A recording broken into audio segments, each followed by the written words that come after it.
एक छोटे से गांव में मोहन नाम का पकौड़े वाला रहता था। उसके पकौड़े पूरे इलाके में मशहूर थे, लेकिन उसकी एक बुरी आदत थी, लालच। आज फिर दाम बढ़ा दूंगा, लोग तो खाएंगे ही। मोहन हमेशा कम पकौड़े देता और पैसे ज्यादा लेता। लोग समझते थे, पर स्वाद के कारण चुप रहते थे।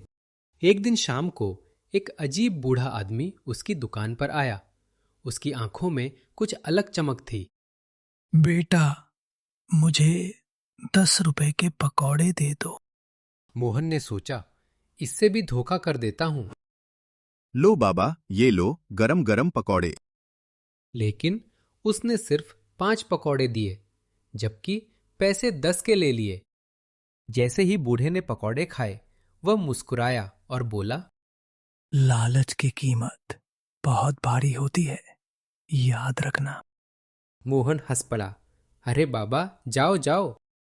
रात को जब मोहन पैसे गिन रहा था, तो अचानक उसके सारे पैसे पत्थर में बदल गए। ये क्या हो गया?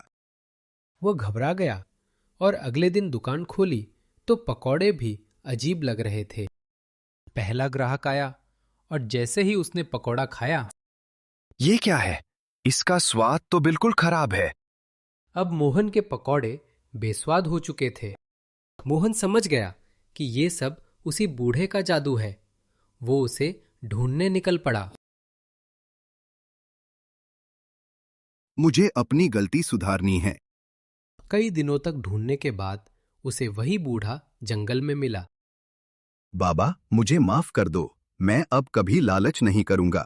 क्या तुम सच में बदल गए हो? मोहन ने सिर झुका दिया। हाँ।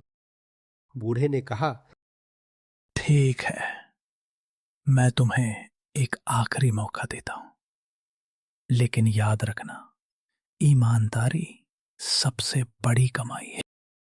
अगले दिन से मोहन ने सही मात्रा में पकौड़े देने शुरू किए। धीरे धीरे उसकी दुकान फिर से चलने लगी, और इस बार लोग सिर्फ स्वाद के लिए नहीं, बल्कि उसकी ईमानदारी के लिए भी आने लगे।